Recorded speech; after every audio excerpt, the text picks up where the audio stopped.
Well, good morning, everyone. Great to see so many of you. We're getting used to a new space. Usually we're a little bit more intimate, so it's nice that we get to spread out, but also have room for plenty of other folks to show up.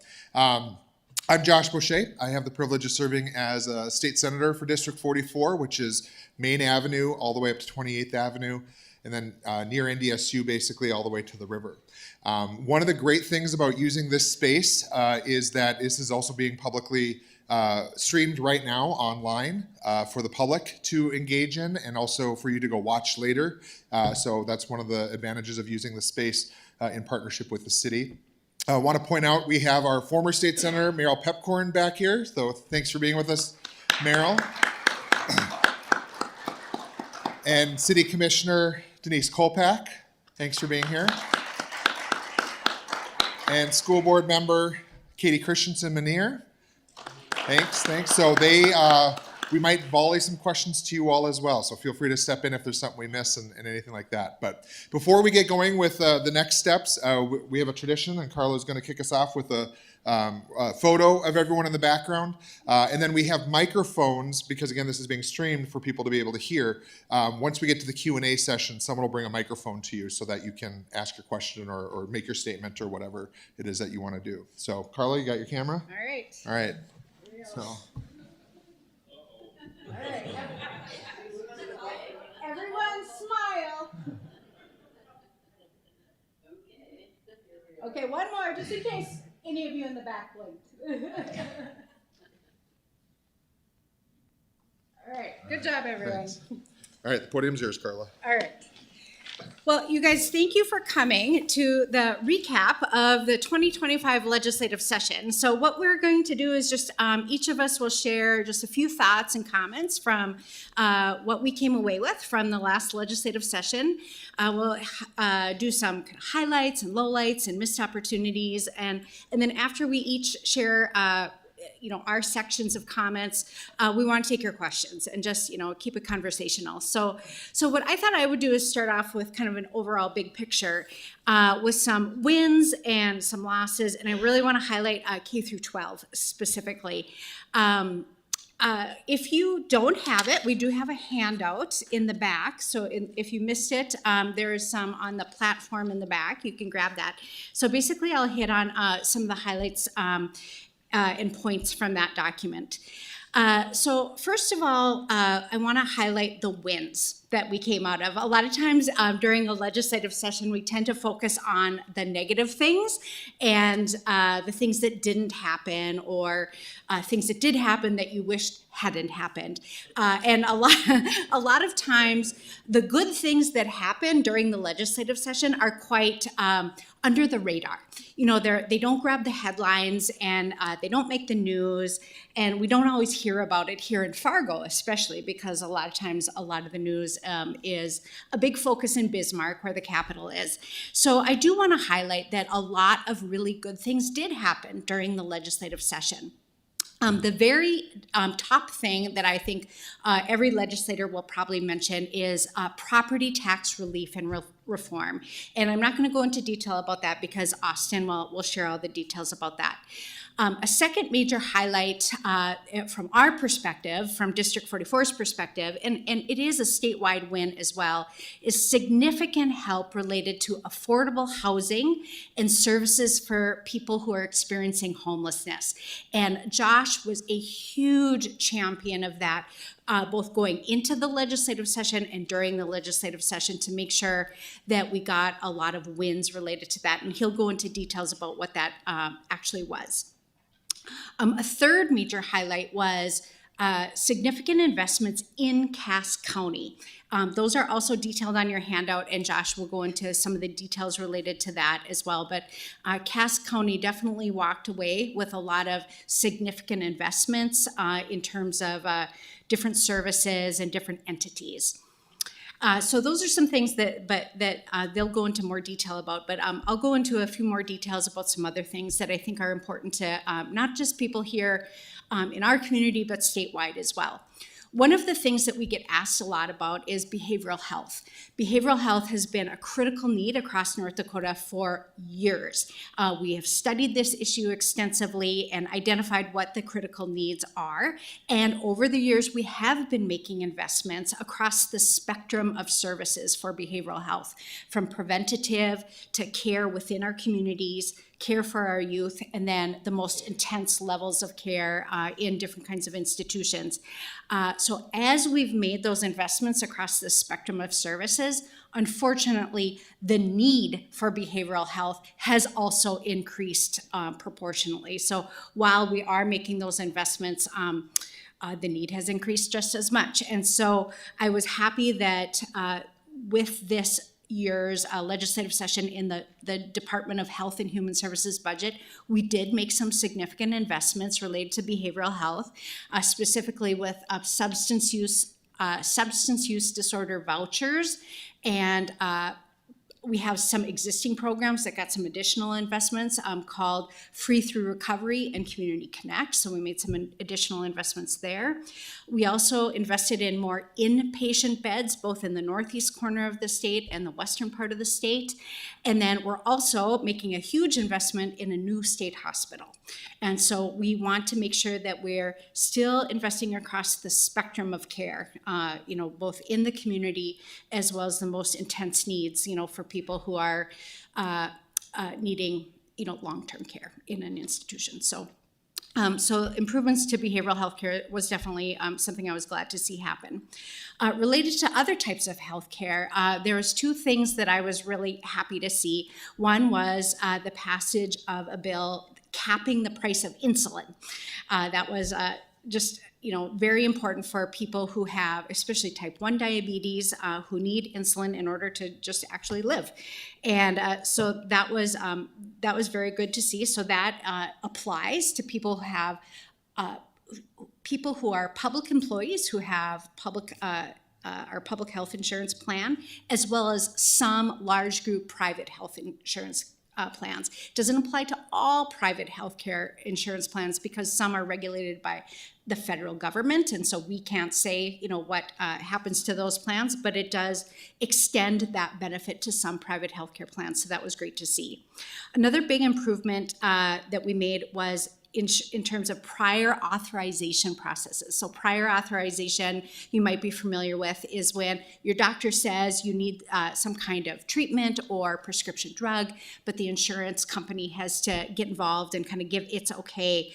So the law we passed related to prior authorization puts some parameters on that so that it moves things along in a specific amount of time so that you're getting a response with whether it's a regular type of care or an emergency type of care. There are specific timelines related to that, so you're not sort of left hanging as the patient. So I was pleased to see that proceed.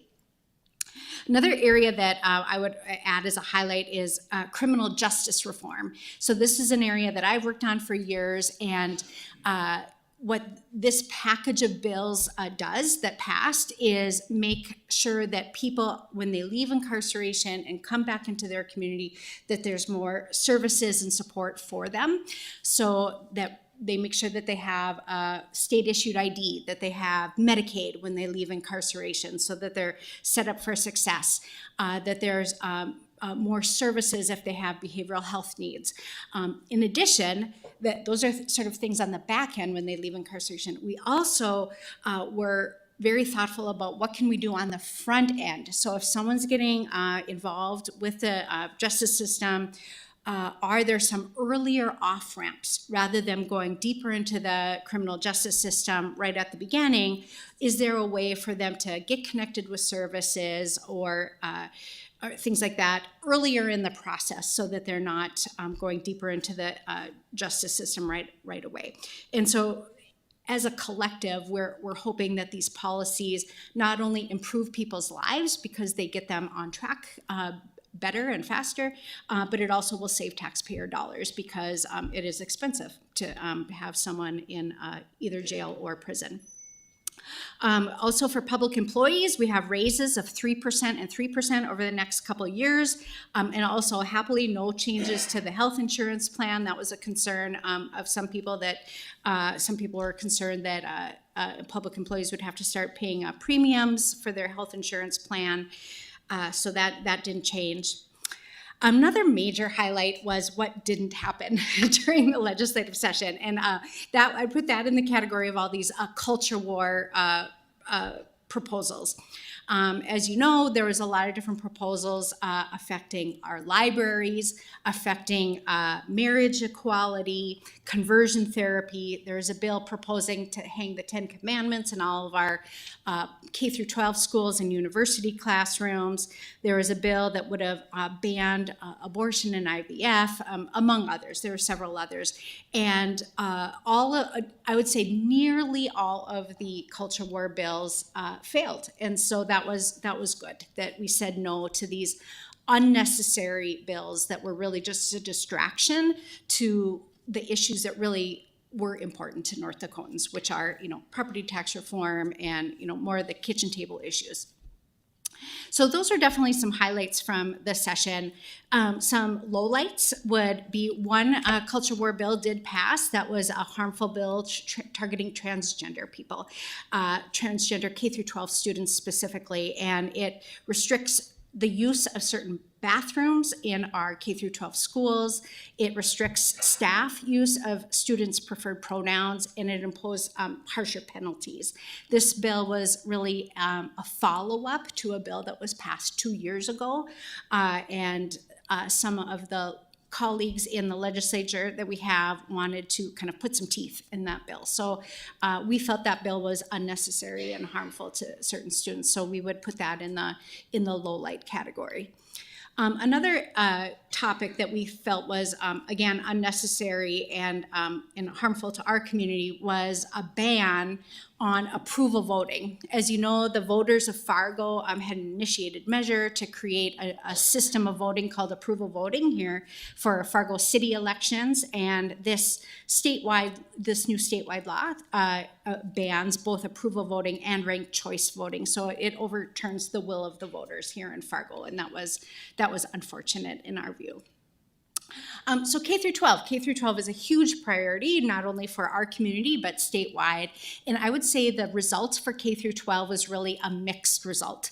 So some good things that happened were that we defeated, this again, like kind of a bad bill that didn't go forward, is all the different proposals related to directing public money to private schools, so they might be called a voucher bill or educational savings account. All of those were defeated in the end. And so we were happy to see that happen, because we have heard loud and clear from our District 44 residents that people do not want public dollars to go to private schools. So we were happy about that. We also advanced a phone-free school policy. We heard from a lot of people that while local control is normally very much preferred, they wanted a little bit more uniformity with that across the schools. So that was the driver behind that policy. One thing that we were deeply disappointed in, though, is the aid funding package for our K through 12 schools. So as you know, maybe about 70% roughly of K through 12 school funding comes from the state, and every year we have an increase to that state aid formula. So usually it's tracks a little bit with like the state raises that public employees get, which was, as I mentioned, 3% and 3% over the next 2 years. Unfortunately, the increase for the state aid formula is only 2.5% and 2.5% over the next couple of years. And what's disappointing about that is that we have a lot of needs in our K through 12 schools that increase is not going to help cover. So whether it be raises for our teachers, for recruitment and retention purposes, or the inflationary costs that we have with our buildings and transportation, behavioral health needs of our students. There's a lot of needs that need to be covered, and we're concerned that increase will not be adequate for that. At the same time, there's also limits being put on our K through 12 school boards, you know, in terms of what they can raise in terms of revenue to deal with these increased educational costs. So that's a concern to us. School meals was a big popular topic during the legislative session. It's very popular with North Dakotans to provide universal no-cost meals to all K through 12 students. Unfortunately, that proposal was defeated. The North Dakota legislature did increase incrementally the eligibility for students who can receive no-cost school meals, and so that was good. It's now, instead of 200% of poverty, it's now 225% of poverty. So that was, you know, that's good. You know, a few more students will be able to get their school meals at no cost, but we had hoped to take it a little further this year. So that's really the updates I wanted to share. You know, overall, the budget is a little over $20 billion, you know, that we set. So a slight increase over the previous biennium. The North Dakota legislature did save a couple days of the limit of days that we're allowed to have because there is the chance of us needing to reconvene because of some of the actions being happening at the federal level. You know, with grants being cut, there's the potential of Medicaid changing either the amount of money or the way it's funded, you know, block grants or caps, things like that. And that would have a big impact on North Dakota if Medicaid changes. So we are saving a few days, and with the potential of North Dakota legislature having to come back and address those needs. So we're kind of keeping an eye on that. So that's the update I wanted to provide, and I'll turn it over to Josh for the next.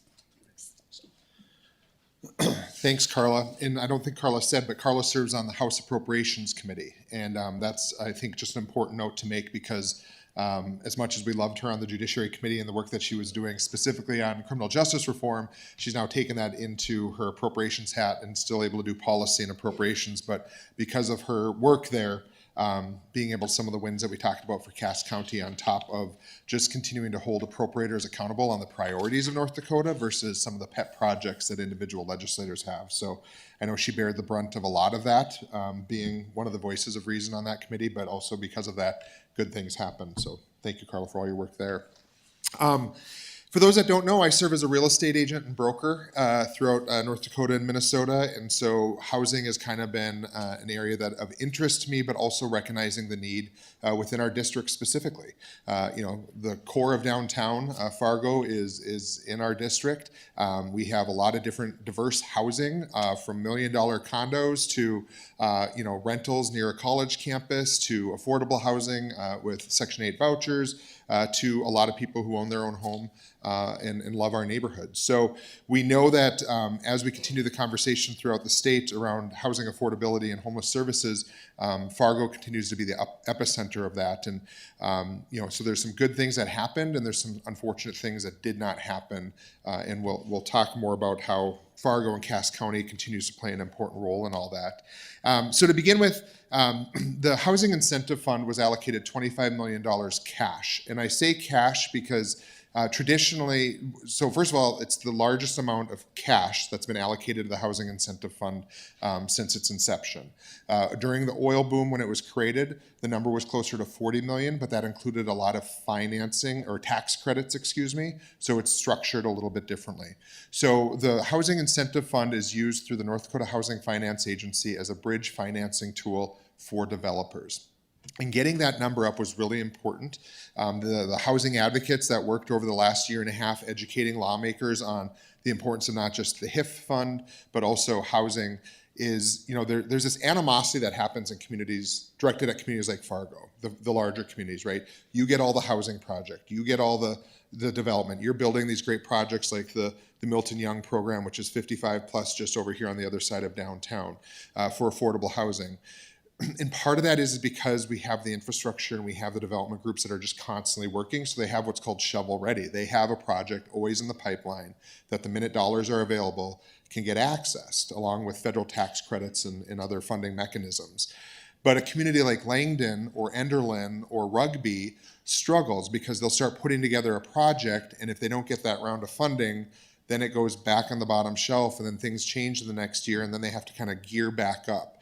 And so one of the things about funding at an appropriate level is making sure that there is money, and the Housing Finance Agency is dedicated to working on this to make sure that there's some money earmarked specifically for smaller communities, because there's a lot of needs.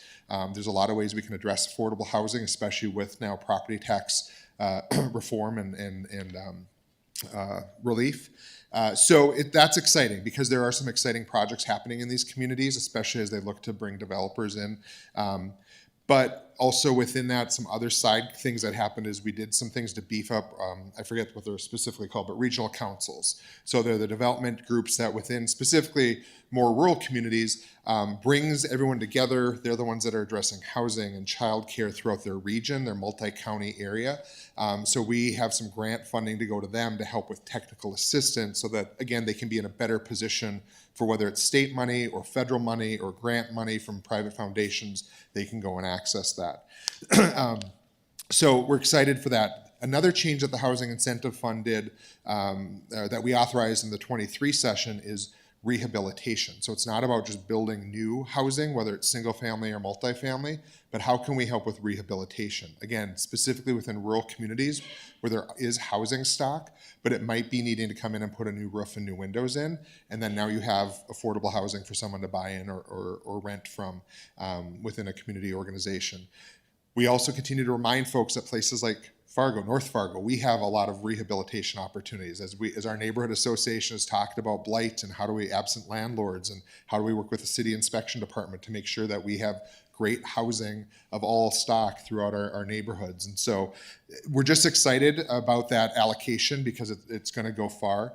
The original ask was 200 million, which, you know, a lot of appropriators swallowed that pill, couldn't swallow that pill. But that $200 million investment would only address a third of the need throughout the state as far as housing stock that we need. And so those are serious conversations, but some of the ahas that happened with some of the appropriators when the advocates were speaking to them was, wait a minute, so we've been trying to create all these jobs and we have nowhere for someone to live? Aha, right? Like these things, we have to work cohesively. So it's great and easy for us to say we're a low tax state, we have all these jobs and whatnot, but it's where are people gonna live? How are their children going to be in a safe childcare? How do we make sure we have good, great schools that are invested in, right? Like we have to look at these things more holistically. The $10 million appropriation to the North Dakota Homeless Grant, that is a quadrupling of the amount of money that the state traditionally puts in there. And that is a recognition of the emergency, the crisis we are in our state and that every community is facing as it relates to housing. The Homeless Grant Program is money that filters through to service providers, like in our community, it'd be Presentation Partners in Housing, the YWCA, housing authorities, Youth Works, groups that are providing direct services to people who are either experiencing homelessness or about to experience homelessness. So the focus ends up being on programming, on rapid rehousing, services that are needed on a unique individual basis. And so again, that $10 million investment, we're excited about it being pumped in, but it's also something that's got to be maintained at a certain level because the challenge we have is, right, the money goes out the door. The grant program is already open for that money through Housing Finance Agency, but sometimes we're not able to show results right away when the next time the legislative session meets, right? And especially at a time where a lot of federal money that addresses those concerns is being withdrawn or pulled back or proposed to be cut in future allocations. So again, if we want to really be, put it all out, the states make the decisions and they have the authority, then that also means the state has to pony up when it comes to addressing the needs of our communities. So excited to see what we can do there. Representative Mary Schneider worked hard with the veterans community to allocate, it's kind of a funky way it all worked out, but in the end, there's $500 or $500,000 cash that's directed specifically for homeless veterans throughout the state. That's to help support existing programming that exists, but also another $500,000 went into the post-war trust fund to help grow that program so that the interest that's drawn from there can continue to address needs throughout the state for our veterans. And then continuation of a study of homelessness in the state. This all got started from a study I had put in the 23 session, was carried through the interim. Now our goal is to look at, okay, we're doing significant investments. We've done some things. We've moved all the housing programs primarily into the North Dakota Housing Finance Agency instead of at Before it was at Commerce and DHHS and Housing Finance. So trying to get it to a point where we're talking about housing and the people, whether they're the providers, the policymakers, we're all working with one agency that is trying to address housing across the spectrum. So excited about how do we analyze that. And the meeting I had with some of the advocate groups yesterday was just about, okay, how do we hold our members accountable? What is it? Okay, more money is coming out the door, but what are we measuring? What data are we collecting to show that people are getting housed? At the same time of, we have increased population in the state, more people are facing financial crisis, the uncertainty of what's going right. The numbers are going to show us there are going to be more unhoused people in our state. So while we put more money in, the data is likely going to show, well, we put more money in, why are there more unhoused? Well, there's these other factors, right? And how do we make sure we account for that as they tell their story?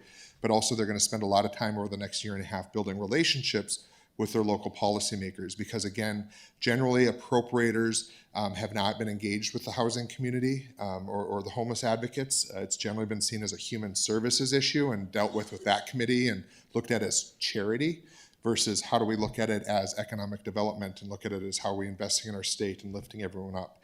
So excited to see what comes in the next year and a half there. The unfortunate shortfalls with that is in the 11th hour, $13.5 million of fund to the North Dakota Rent Help Program disappeared. Rent Help is a legacy of COVID money where we had hundreds of millions of dollars coming out to help keep people housed. So as people were losing their jobs or being furloughed or medical crises or whatever, there was money that they could apply for so that their landlord got paid. And the irony of that program, while it was good, was it necessarily wasn't always about keeping people housed. It was about making sure landlords got paid. Because they are businesses and they are, and again, as a real estate agent, I understand the importance of that, but the unfortunate part is the sell to that was we had to keep these businesses in order versus how do we keep people housed? And the benefit of that was we kept people housed. So in the 11th hour, they cut that money. It was fine. There was no dispute about that money until the 11th hour when the appropriators were trying to cut the budgets, and they used the excuse that we said we're not going to use state dollars for COVID hangover programs, so we're cutting it. So that was quick and swift, and we didn't even recognize it was happening until it happened, and so it was hard for us to try to push and get that back in. Additionally, there was a rejection of a $25 million proposal. This came from the governor's office for a program called HOME. This would have been a game changer for a number of communities, including Fargo, but primarily, again, I look at rural communities. This was money to help with infrastructure. So you think about all the new building happening in Cass County. We talk about special assessments, right? So a homeowner in Horace right now is getting $40,000 to $100,000 of specials put on to pay for the roads, the sewer, the water, all that's going into that. This HOME program was dedicated to help with some of that to offset those costs so that a builder would go into a community like Colfax or Harwood or Rugby or Langdon to do some housing. And it might only be 2 to 10 houses that they'd be building, but we can help offset some of those inputs to make it more affordable for the developer as well as the homeowner. And that disappeared in the final hours. So we'll continue to push for that. And then $3 million for the engagement center in downtown Fargo, but for us to develop a new, more comprehensive deflection center that would help kind of on the front end and keep people out of the criminal justice system, make sure that their health care and their needs are met. That was not successful. So there is some regrouping on how can we make sure some funding for that, because the reality is the problem is going to continue to grow, and we're going to need to address that. So quickly then, Cass County investments. Some of these you've already read in the newspaper, but again, a number of these I'm pointing to Representative Hansen for some of her leadership on it, but specifically the Fargo Theater grant for $500,000. We are excited that the Fargo Theater celebrates its 100th birthday next year, and so as part of that, they will be unveiling a capital campaign. So this is a 2-for-1 match. So essentially, the theater has to raise $1 million to get $500,000 from the state. I'm glad to partner in that. And this is not a new idea. Carla could tell you about all the little places around the state that get $10,000 for a new roof or $25,000 for updated seating in their Opera House or whatnot. But these are kind of the things that we see as last minute amendments that show up on bills. Carla introduced hers as a bill from day one and went through the whole process. So it was vetted, it was supported. So when they did try to cut it, I remember a day specifically, Carla came in raging where her basically got zeroed out, right? But she was able to go back and remind everyone of the fact that this has been thoroughly vetted. This is not what we call an ornament on the Christmas tree. That's someone's pet project they waited for. So good work there. Same with the Science Museum. We were hoping for much more for that, but both Fargo and Grand Forks' science museums are receiving $1 million grant. There's what we call a trigger tied to that. That money will only appear if what we call the SIF, the Strategic Investment Improvement Fund, which is the buckets that fill from oil money, reaches $400 million. Office management budget is confident we'll get there, so that's why that number was set. So the money might not come until next year, but we're excited there. The Veterans Cemetery north of Fargo received a $3 million grant in partnership with some of the work that Senator Hoeven's been doing. That's, to, if I understand correctly, to make sure that there is more permanent restrooms and a visitor center and a little bit more infrastructure up there for as people use the space. The Research and Tech Park at NDSU received a $10 million grant. $5 million is cash, $5 million they have to get matched. But what's exciting about that is Carnegie Mellon University came to the research park and said, hey, we have this amazing robotics program.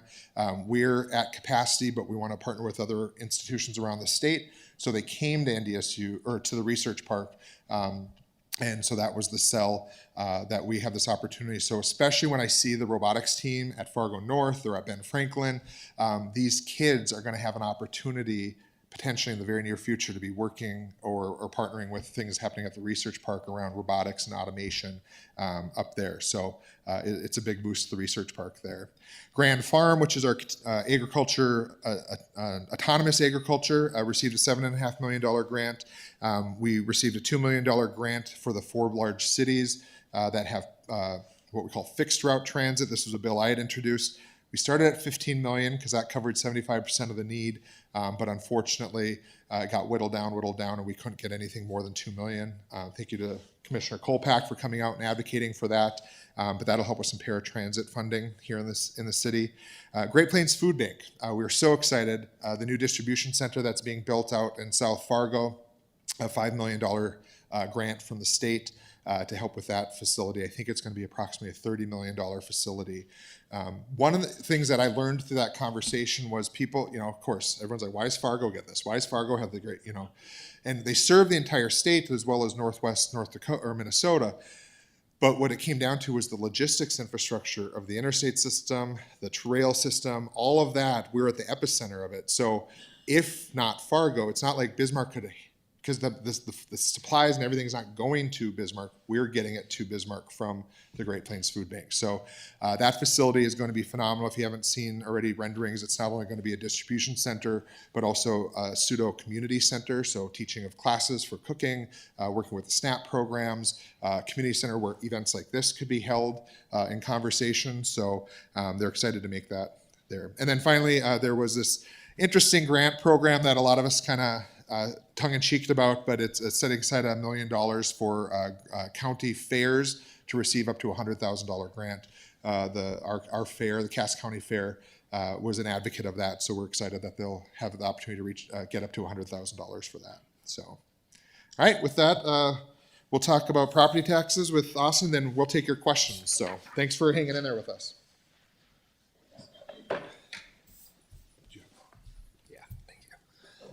Hello, everyone. For those of you who don't know me, I'm Representative Austin Foss. This was my first session, so glad to have that under my belt. I know everything now. It's just, yeah, it's great. No. You can be a lawyer. Yeah, I can be a lawyer. No. I've learned a lot this session, and I think I have a really good base and had really good mentors along the way. So excited to move forward on that. This session, I served on the Tax and Financial Committee, and so it started in the House. So the big property tax bills actually started in my committee, and so we were able to pass one large bill that was actually sponsored in part by the governor. This bill went through the entire session. But basically we came back to where it started at the beginning.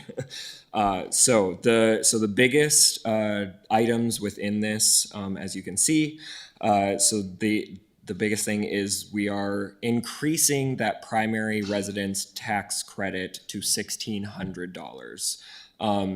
You will still have to declare your primary residency every year, which is kind of a little unfortunate.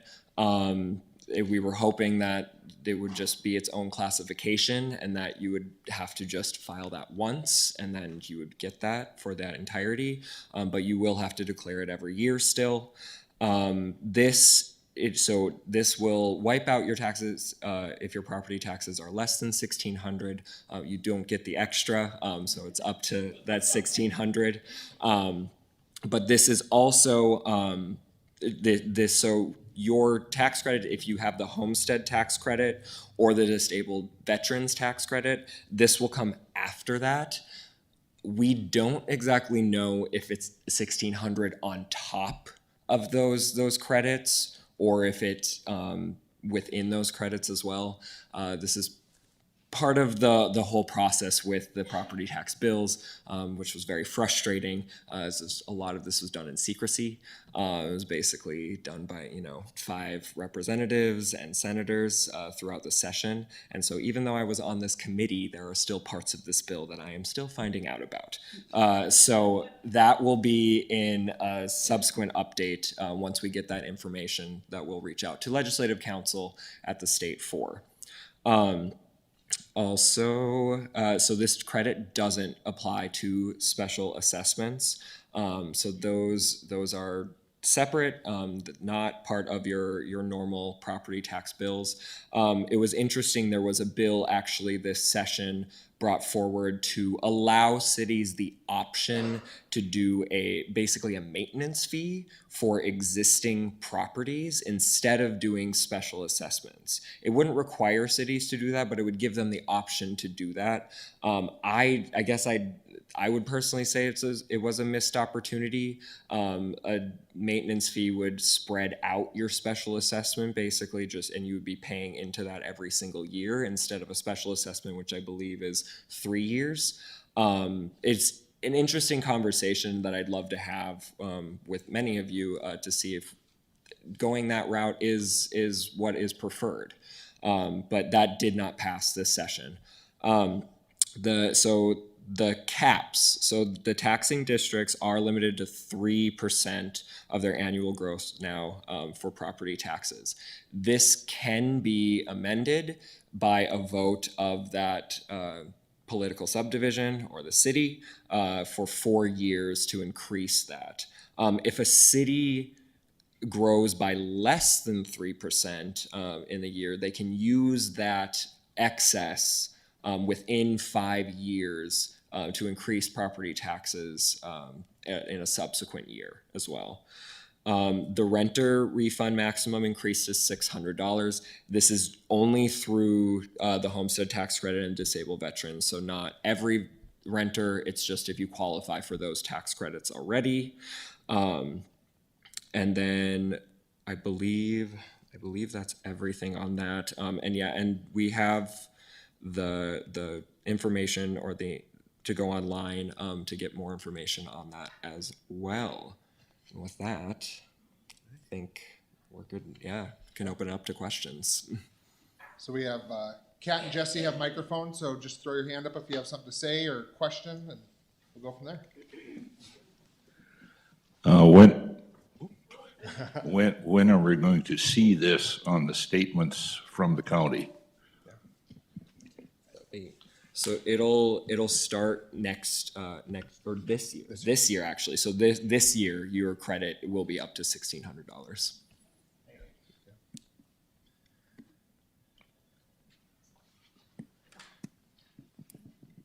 Good morning. I just have a question about the governor's residence driveway and fence for $2.3 million. Wondering if you were involved in any discussions, or was that behind the doors too? And I just think that could really help a lot of people who are maybe experiencing some housing issues instead of 2.3 on a fence and driveway.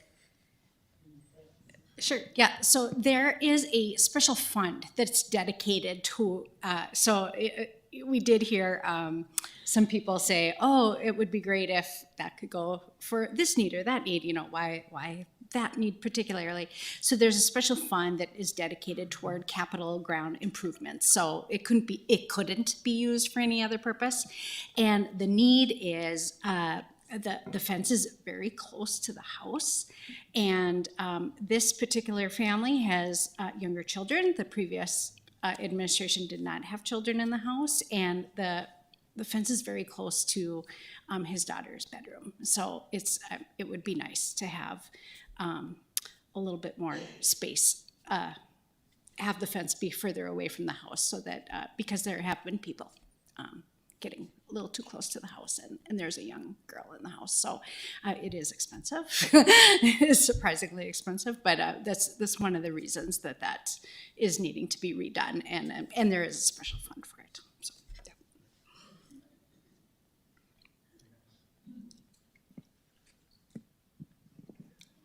I know the legislature defeated a lot of the public money for private school bills.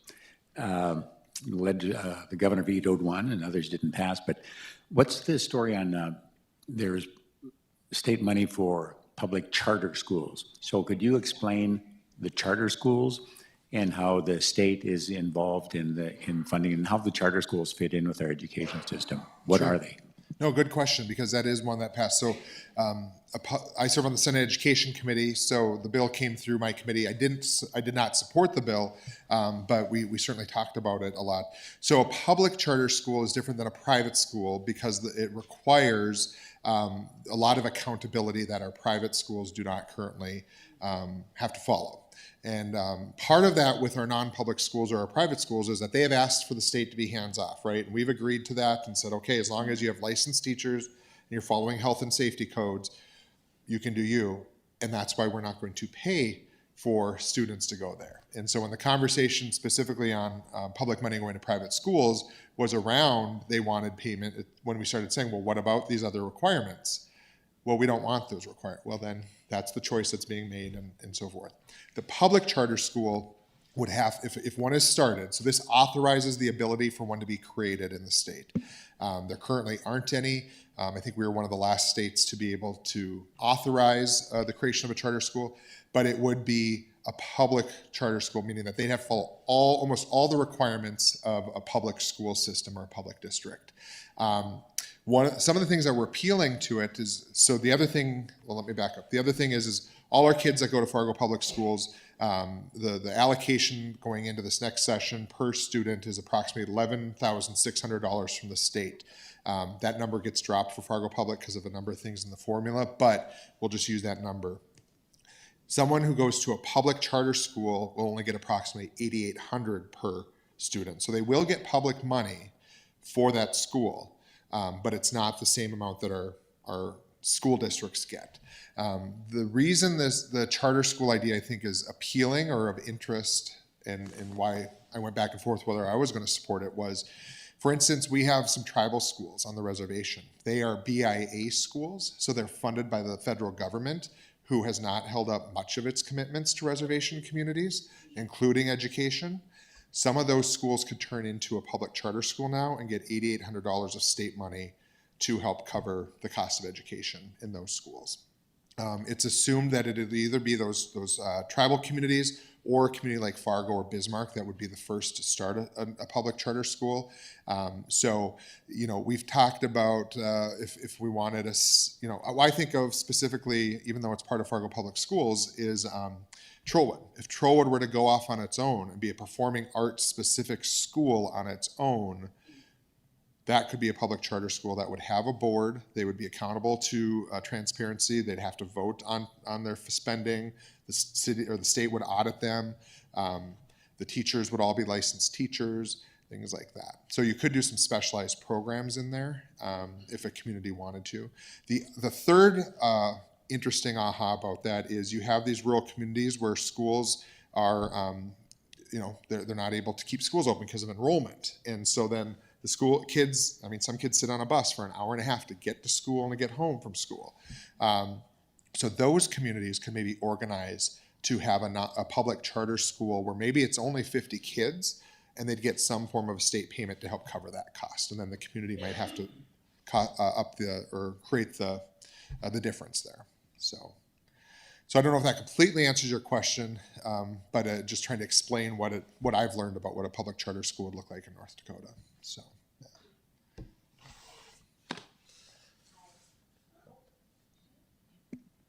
Hi. First, I wanted to say thank you for always responding to emails. We don't get that from our federal representatives, so appreciate that. Second, I wanted to ask, I just heard you say when I walked in about the cell phone ban for schools. Is there a carve-out for children who need it for medical needs? Okay. Yeah, there was specific language. So what it is, the policy is that every school district must create a policy that has a bell-to-bell ban on cell phone or on devices. And within that, the policy must require exemptions for students who are on IEPs, 504s, or other medically appropriate, I forget how it's language, but essentially a note from a doctor. So the school districts will work on those. The School Board Association is working on some model language to help school districts with that. And then the school districts can do their own or take a variation of that. We heard extensively from, or I did extensively from parents specific of kids who have type 1 diabetes because they have a medical device that they're usually wearing of some sort. Their phone is a part of that process, the communicating with their parent who might be monitoring it better than that child is, especially at a time where many times the school districts have said we can't provide the resources or the nursing staff to help monitor your kid throughout the day or to administer insulin or medication. So there will be some that'll have to be figured out and navigated, but with some heightened sensitivity to those needs of folks. Yeah, that's one of the reasons. So there was actually, if you were paying attention closely, or this is one of the nuances of how policy is enacted in the state. So there was two bills. They got modeled to be the same. The House made some changes to their version, so they no longer were the same. The House version passed first. That was the full cell phone ban. They held the Senate version back. So the House one got signed by the governor. You saw the front page story about it.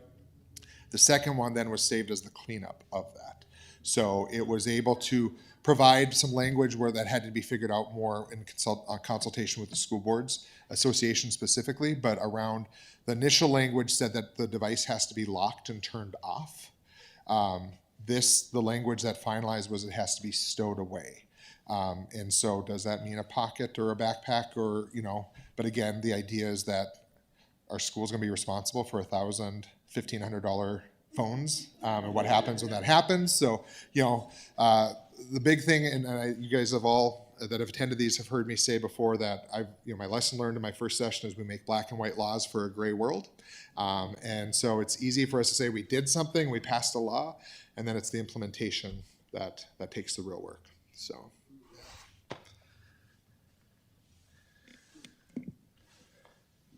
Thank you.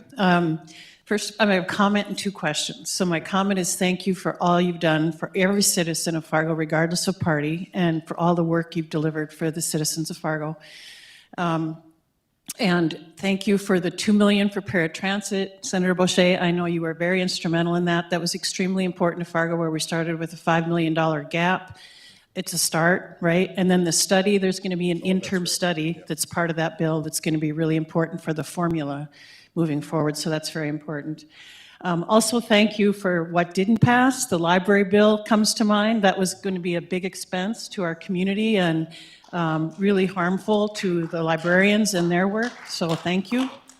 So those are my comments. My question, I have two questions. The first question is, do you know where the 3% cap came on the property tax bill? Where did that percentage come from? Because, the realities of our budget for this year is $132 million. 76% of that is personnel. 40% of that is public safety. So it's staff.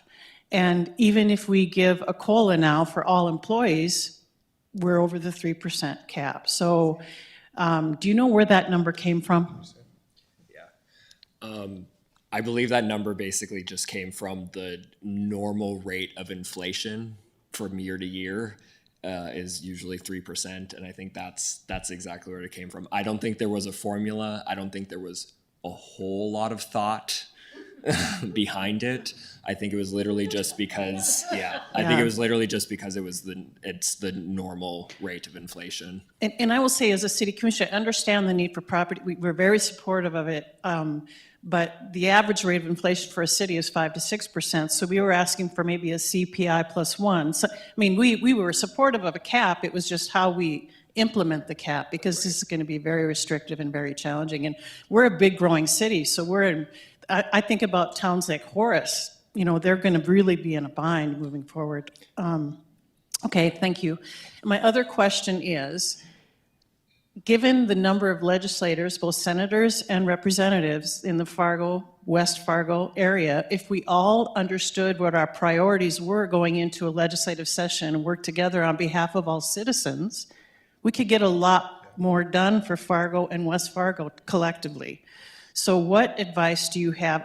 We are having legislative meetings. We started those 2 years ago. You've all participated, thank you. We're going to have a debrief coming up here, I think, in about 4 weeks or so. With all legislators, regardless of party, what is your advice on how we can try to collectively do what's right for all citizens of Fargo? I love the idea of just meeting more. I think during the interim, I think meeting with all of Cass County legislators, right? Because I think every single legislator in Cass County has some portion of West Fargo or Fargo, right? And meeting with them, because you're right. I mean, there were debates on the floor, and I'm talking about the deflection center in the Senate. Right. I mean, we had people from Cass County, from Fargo, getting up against that for a priority of our city. Right. And I agree. We need to be on the same page at some level, right? Yes, we might disagree on the semantics of it, but like we all need to support our city. Thank you. I'm just gonna build on some of the answers to your two questions, Commissioner Kolpak. So on the topic of caps, one of the things that the concerns I raised was, to me, that sends if the state is imposing caps on our local political subdivision, that is sending a message that the state is trying to control, the local political division. So, local control is controlling the locals in their mind. But it also sends a message that we are not trusting you to do the job that you've been entrusted to do by the voters of your community. As a city commissioner or as a county commissioner or as a school board member, your job is to, set budgets and decide how that's spent. And so I feel like that's interfering with the trust that you should be, having. So that was my view on that particular aspect of that policy package. On the advice for collectively advancing priorities of Cass County, I think there's two aspects of that. There's the Cass County Legislative Caucus is not as cohesive as it should be. And then there's the stakeholders. So, we work with a lot of stakeholders. We're invited to a lot of meetings from, city leaders, county leaders, other entities. And so I think we got a lot of requests from all these different entities, and we didn't always hear the same message from those entities on what was the priority or how much was needed for that particular priority. And so in advance of the next legislative session, because it's always better to do things in advance before things, start moving really quickly once January hits, is, what is the collection of priorities from all the different entities, city, school, county, public health, there's a lot of different entities, the airport, the county courthouse, whatever it might be. And, how do we prioritize that, and who should we be going to on each item? And because sometimes it can feel a little fragmented, from our perspective. So I think we as a caucus need to be better, more cohesive. And then our stakeholders, I think, we could do a better job of working collectively together. Yeah, thank you. I want to share one more thing. Thank you. There was also significant funds that you didn't mention, 200+ million for Red River Water Supply that was approved, 45 million for the airport. So significant dollars coming to this area. So thank you so much for your hard work. I know it was a grueling session.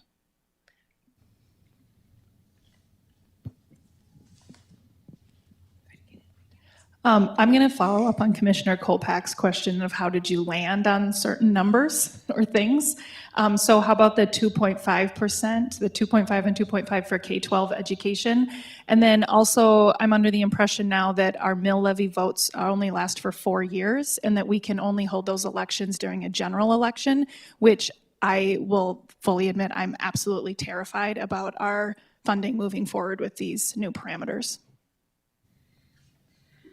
I can speak a little bit to the percentage increase, not so much the mill levy, if you want to take that one. But so the House version of the funding, so there's kind of two K through 12 funding bills, one that sets the funding level and then it carries over. Anyway, it's complicated, but the House set it at 2%, and the idea was that the Senate would go to 3%, and that's, I mean, really the expectation the entire session was that we would land at 3%. And at the very end, I would say a couple factors went into why it landed at 2.5%, which obviously was a compromise. One, our revenue forecast. So we get a revenue forecast in January, and then we get a revenue forecast kind of midway through.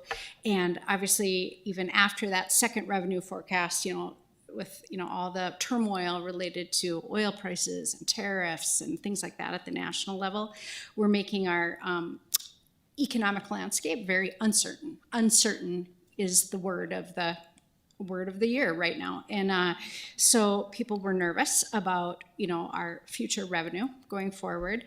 Another decision, and this was made solely by one person, was Senator Hogue, who is the majority leader of the Senate, did not favor bonding. So bonding is, think of that like a mortgage, so bonding is a finance mechanism that you could use on particularly big infrastructure projects like Red River Water Supply and the state hospital were two very significant projects that could have been used. We could have used bonding to finance those two big projects. So they're long-term, major infrastructure things, which would free up cash for things like, K through 12, state aid, or employees and staffing and programs and things like that. So you use cash for those purposes, bonding for the big infrastructure. So he was opposed to that. I would say the House was very much in favor of bonding. Most of the actual state Senate was in favor of bonding, but he wouldn't have it. So so that was absolutely a decision. And so what we saw at the very end of the legislative session, when all these budgets were in conference committee, cut. So everything got trimmed, and including the K through 12 funding. So anyway, and then I can't speak to the other topics. Yeah, the thing I'll add also about K-12 funding is those of us that had brought forward specific funding bills for, I'll call them parts of the formula. I was going to say niche, but that's not fair. So ELL funding, English or multi-language learners now we call it. For decades, right, Fargo and Bismarck and Grand Forks and somewhat Minot have come forward and said we need to increase the multi-language factor because we have a growing number of people who speak a variety of languages. And now almost every community has a child or a family that English is not their first language. And so it was interesting because we had Wishick, North Dakota, came and brought students, and they have two families with 3 children in the school district, and they've used some other resources to piece together support for those children in that family. But as we see our state get more diverse, and when you look at our population trends, we were excited to say we're almost to hit 800,000 people at the end of the year. 60% of that growth are people who are not born in the United States. So that is our growth, and thankfully for that, because we have hardworking people here, we have great restaurants, we have culture and diversity, but with that comes the needs to support those families. So EL or multi-language learner funding was said, put it on the side. We're gonna get 3 and 3 so that the schools can prioritize and they'll decide. Same with special ed funding. There was a significant need for continuing to address specifically around behavior supports, but also literacy and programs like that. The Choice Ready grant program, $2 million of that got cut. Because again, it was all said, we'll put it in the formula, school districts can prioritize, we'll come back in a session after we study some of these issues. And so many of us felt very deceived that all of a sudden at 2.5% is how it ended at a time when we were also told that the goal of, so we look at the budget and the estimate on June 30th, 2027 for our ending fund balance was, the goal was 75 million. And that's what we were working for with all these cuts. Well, when we left and the report we got, it's 226 million is the estimate. So now that gives us cushion if this uncertainty comes to fruition.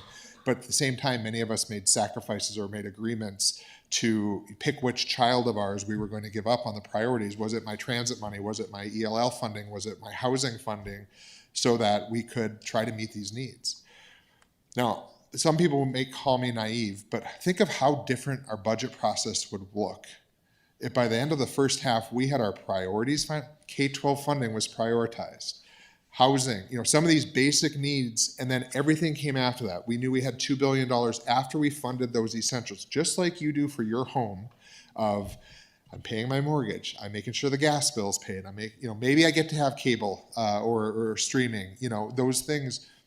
But instead, some of these other things take priority or they get in first, and then the budget is spent. And then the sacrifice of that is housing, transit, K-12, things like that. So, and I'll make the political statement, and I know, for us in Fargo, at least North Fargo, you guys aren't foreign to this, but until people are willing to make a decision and changing who is making decisions on their behalf in the state, these things are not going to change. And that's unfortunate. And so we have had conversations with our partners like the Association of Realtors, the State Chamber of Commerce, those groups who support economic development and other interests across the state, of reminding them that the same people who are trying to ban books are the same people who aren't supporting your pipeline. The same people who are trying to say where kids, which bathroom they can use, are the same people who aren't going to give the tax break for you to get your industry in your community. And so maybe you should spend some time working on these primaries within the majority party to make sure you get different people across the finish line.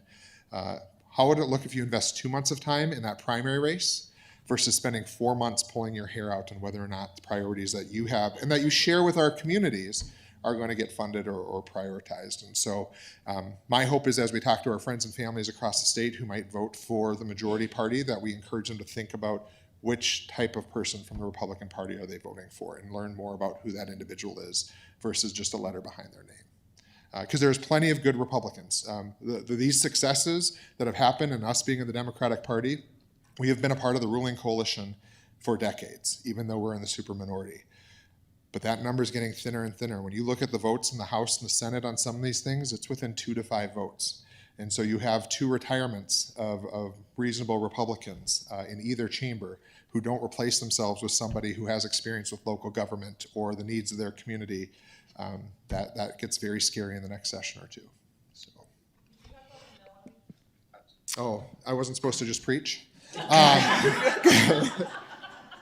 And just for everyone's awareness, we have till 11:30, and then we can move any side conversations outside of the floor. But so the mill levy.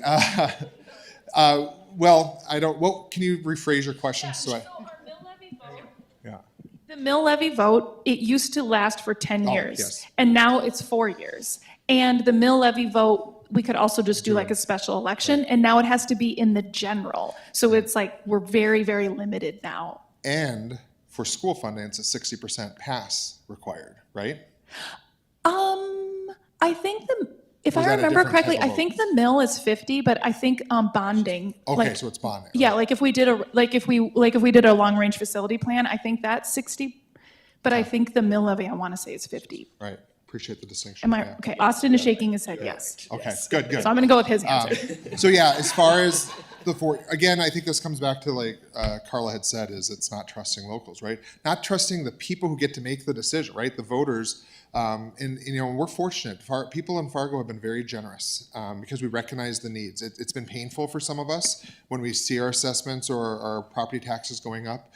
But every time there's been a vote for our schools, we've voted for it. When there's been a vote on a thing, you know, for like our firefighters and our law enforcement, we've voted for it because we recognize that we need it for our community. So then to say that it's only every 4 years on the general election is when you can vote for that versus you know, it being a 10-year commitment. The other thing I think that we need to figure out in this next interim, and it's hard because it becomes about, you know, it's framed as, are you a conservative community in terms of how your fiscal responsibility, or are you not? And I would tell you that they would say our community is not, because people are voting and we're spending and we're assessing ourselves these taxes. But there are communities across the state that are going to get these benefits that haven't maxed out the mills that they already have access to. And so while we have maxed out our school funding and the voters have been able to put the next 10 mills on so that we can make sure our schools have what they need, other communities aren't even maxing out what they're legally allowed to do without a vote. And that's considered fiscally responsible, which great, but then at the same time, if you're getting benefits back from the state, like a $1,600, will wipe out your property tax, maybe that conversation needs to change about what that equity looks like across the state. Thank you. I do want to point out one thing, because I think it's important for people to know with the mill levy vote, the last time we passed it was March of 2017. So it expires in March of 2027. And when it passed in 2017, that was actually a second vote. So we voted and it didn't pass. So then we tried again and it passed.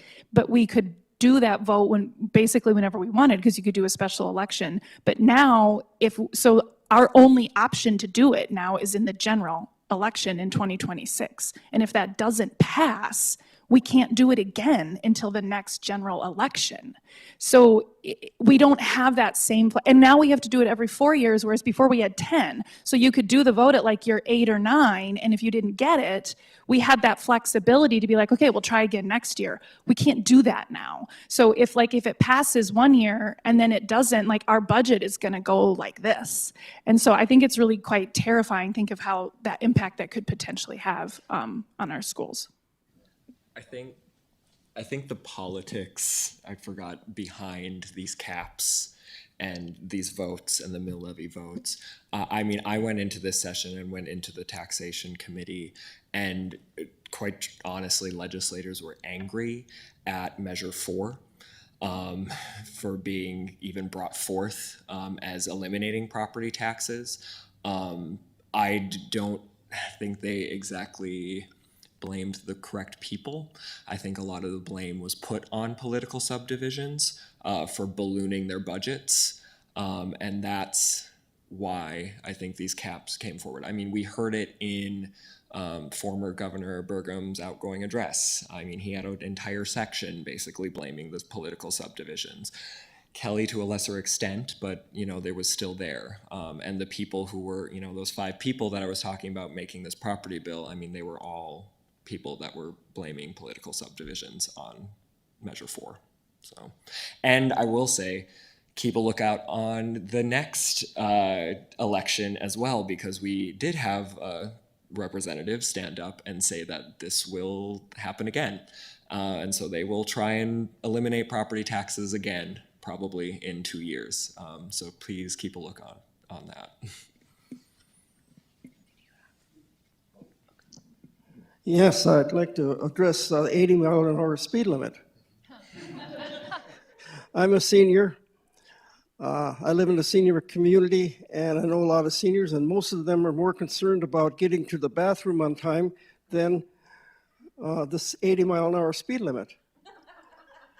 But anyway, I can live with the 80-mile-an-hour speed limit, but the fine that is set, that doesn't amount to beans. You go to Minnesota, the fine would start maybe at $100, and here in North Dakota, just start at 20. So $20 isn't going to stop a lot of these people from driving 90 miles an hour. We all had debates amongst ourselves, So the bill that ended up passing with the 80-mile-an-hour speed limit was, I guess I would say, as best we can make an omnibus bill as we can. It's still, doing the one subject. Thank you, one subject rule. With that, it was give and take, because we did change the fines, so they were increased now for speeding, and they also made it easier for law enforcement. The information that we received was that the new tables and the new fines would be easier for law enforcement to initiate or implement, because the way we had it before, it depended on the road, not the speed of what the fine would be. And so if you had a county road that was, 50 miles an hour versus a state highway that was 50 miles, versus whatever, they would be different fines based on the road. And now they will all be, it's based on your speed and based on how many miles per hour over you're going on that speed throughout the state. And so our law enforcement can actually implement that better. The reason that I think most of us did end up voting for that is because of that increases, because I don't think we've increased fines for at least a decade, I believe. And so this was, unfortunately, the only way we were going to do it is if we added the 80 miles an hour on that as well. Yeah, I'll add, that's exactly, we had a lot of conversation amongst each other and even within our caucus, looking long range. So for several years, there's been both bills have been introduced, increasing fines and 80 miles on the interstate. And neither have passed fully, but we knew that this was probably the last chance. If we could at least merge it, we can get the fines increased. And with the fines increasing has come, and I'm not speaking for law enforcement when I say this, but from conversations I've had with people at different levels of law enforcement, increasing the fines helps them do their job of enforcing speed, whereas before it was harder to justify pulling someone over on the interstate in the middle of winter or at the dark of night when you're out there by yourself. So that was some of the message we received from law enforcement. The other piece is, and this is, I think we made it clear in our email, and I'm continuing to tell people, I think many of us recognize that with the 75 miles on the interstate, there was kind of a zone where you knew you were safe over before you got pulled over. Law enforcement has stated that math does not move with the 80. So my number was always 82. I turned 43 in a couple weeks, and then last year I've kind of been like, maybe 80 is fine. I mean, I'm only going to get there an hour or sooner, right? So I'm doing some maturing there. But with that 80, expect to be pulled over at 82, 83 even at this point. Law enforcement, I think, has made a commitment that they recognize that they're going to do more on their part to hold. Because again, exactly like you said, when we cross over to Moorhead, and we try to make that argument in Bismarck all the time, we all slow down, right? Because it's hundreds of dollars you pay depending on the speed that you're going. But yeah, so.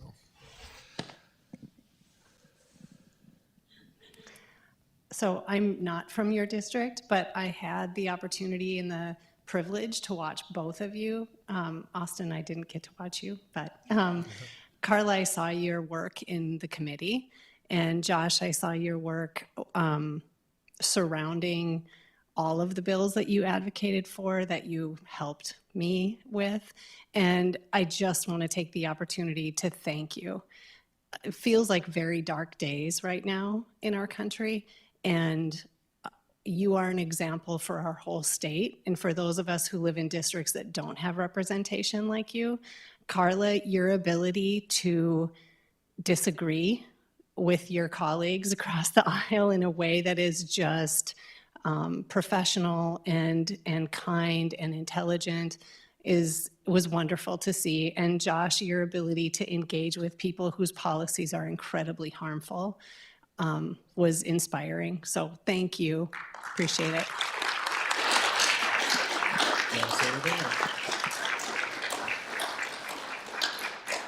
Thank you, Amy. I'm going to use that opportunity to talk about one of the reasons. There's a lot of rub when it comes to us being a citizen legislature, right? We don't have staff to help us with our work. We do it for 4 months. We get to come home and be here more often than we're in Bismarck. There's pluses, tons of pluses to that.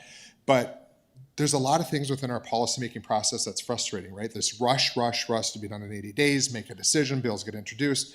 I'm carrying bills that are important to me while I'm supposed to be sitting on a committee at the same time, while I'm supposed to be talking to the tax commissioner to understand what are we doing with this bill. You know, like, it's just hard to manage all of that in a short period of time.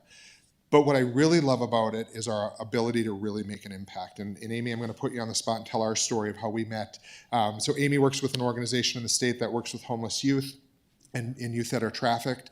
On my workforce development committee, there was a bill that came in, introduced by a representative, and so this is the second half of the session, around the Human Trafficking Commission. And really what it was doing was anyone who's in a licensed profession throughout the state, if you take a course on human trafficking, it may be applied to your continuing education credit. So kind of what I would call a feel-good, something we're going to do on human trafficking and say we did something about it.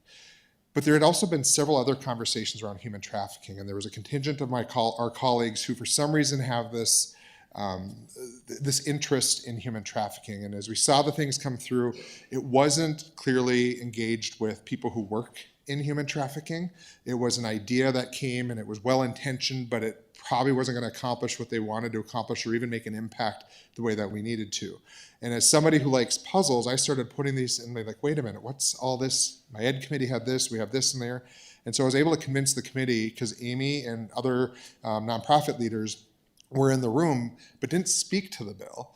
Other people were speaking to the bill. So I was able to convince my committee, let's just put a pause on this bill real quick. Let me consult with some folks. So we actually, after the bill hearing, stepped out in the hallway, had a conversation. I said, I think you have your opportunity.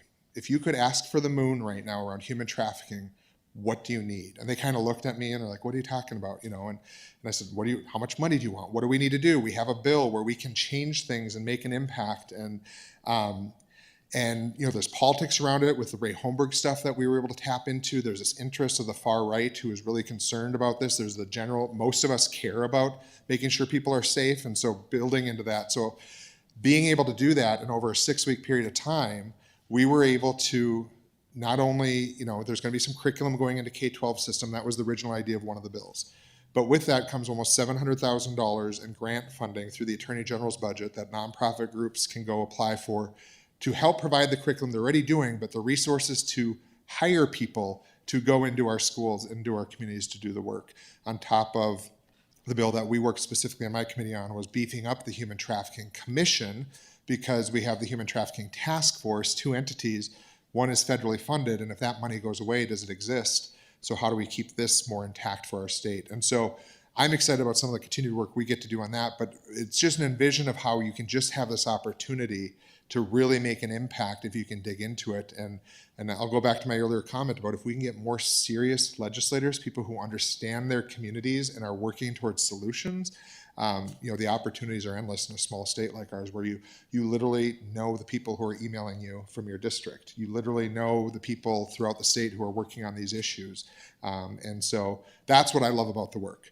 That being said, I'm so glad to be home, to be with you all, going to my coffee shops in downtown and experiencing things. But, you know, and working with these two is fantastic. So.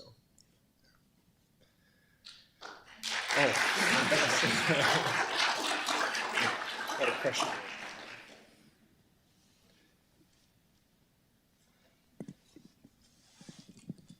Hi. I'm so proud of you all. And I say great pride that I'm from District 44.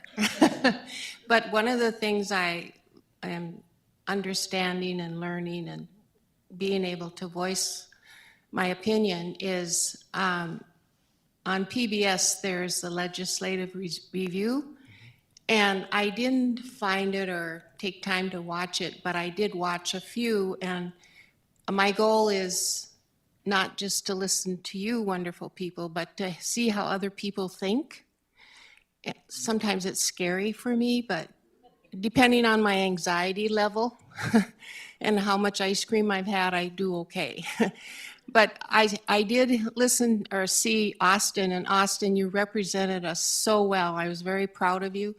And you were so honest and humble, and it was just very refreshing. So thank you. Question. I do have a question. On the, for Josh, I guess, under the 10 million appropriate for the North Dakota Homeless Grant, what is provide rapid rehousing? Can it be rapid? I've never heard of that. Okay. My understanding, and I let anyone who might work in this work step up and speak to this too, but it's the idea is that I'll probably say, so there's the shelter system, which many of us are used to, right? There's homeless shelters. And the idea is moving us out of that as our Band-Aid and moving to permanent housing. So how do we get people into housing? So an apartment or a home or with a family member versus spending most of their time in a shelter as part of their housing. And that's where I think, I've learned from the advocates about, and those of you that would do this work can help us all better understand that we as human beings, I think, naturally feel inclined to support things like shelters, and they play an important role, and I don't want to take that away from them. But what would it look like if we didn't have shelters, right? What would it look like if we just had housing that had supportive work for folks to be able to stay in their home and get the help that they need?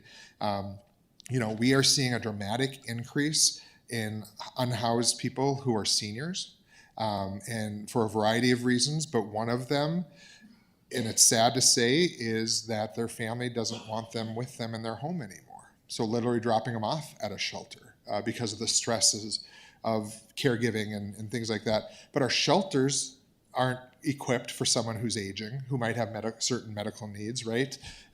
So there's big conversations around our long-term care system, talking about what does that look like for an extremely expensive housing situation where many people are able to take advantage of, but now you have someone who is homeless for a year coming into, is that home, is that shelter, we have to look more holistically at it. And again, I think if we did a better job of starting planting flags, and the veterans, the U.S. Veterans Administration did a good job of this about a decade ago, where they said they were going to have functional zero homelessness across the country.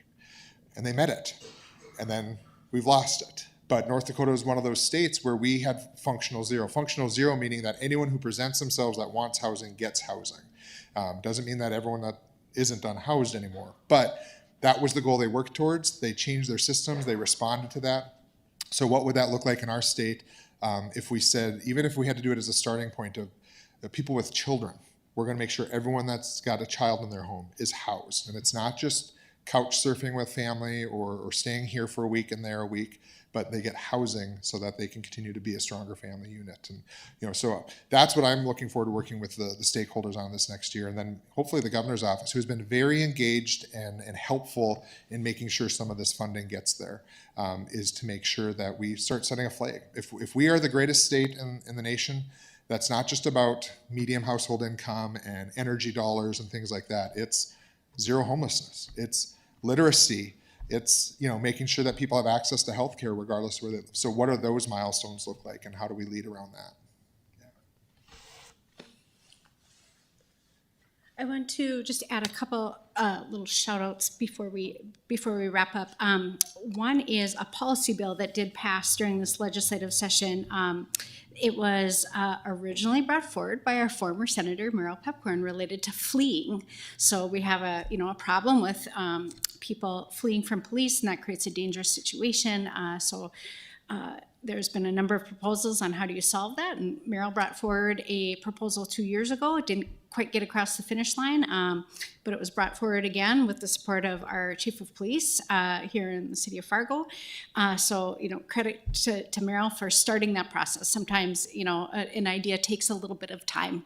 It needs to, the seed gets planted and it takes a while to grow. So credit for that. And then I also want to just follow up on the comment about Austin as our new member of Team North Fargo. You would have never known that it was Austin's first year of the legislative session. He started in January and hit the ground running, and it was like he has always been there. And he just did an amazing job, just as a new person, as a member of our caucus and of these different committees that he was assigned to. I sat next to him on the floor and had the opportunity to hear him work on different policies and bills, and he was just so talented at getting people to come together on a solution and navigating tricky conversations, and just very gifted in his leadership skills. So we are very lucky to have him as part of the legislative body, but particularly for our team. So thank you to Austin for all he did.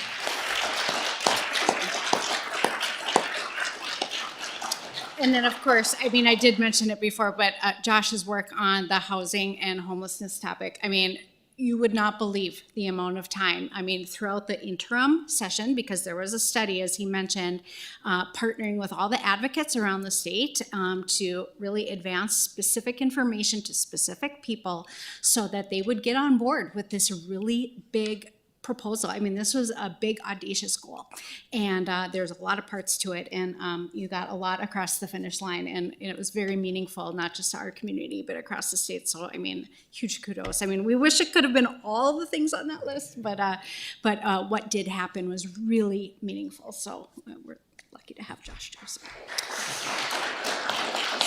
So we're kind of at the end of our time. I mean, maybe one more question if we had any other questions, but thank you guys for coming. We appreciate your time and your engagement throughout the whole process.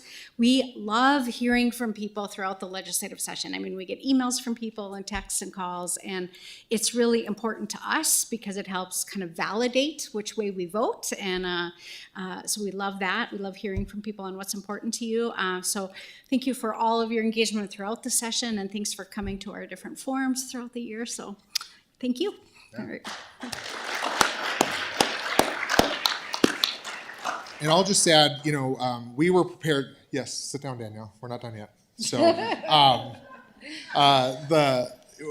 so we're wrapping up session. Things are quieting down. We're on less committees, and I remember I sent a message to these two. I was like, all right, guys, we're going home to some things that we've been able to hold off and be like, talk to your city council about the cell phone tower. Talk about, the downtown deflection center. Which neighborhood is it going to go into, and things like that. And then Broadway Station being proposed to be closed through the Park District's work. And so, fortunately, you all took care of that before we got home.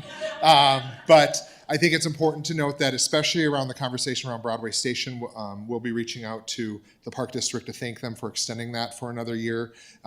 The writing probably is on their wall that we got to find a new place, but I think it's more important about how can we look at a more comprehensive space for our neighborhood. Certainly important for our seniors and folks who are aging in our neighborhood, but the neighborhood associations, we're having conversations about what do our schools look like going forward.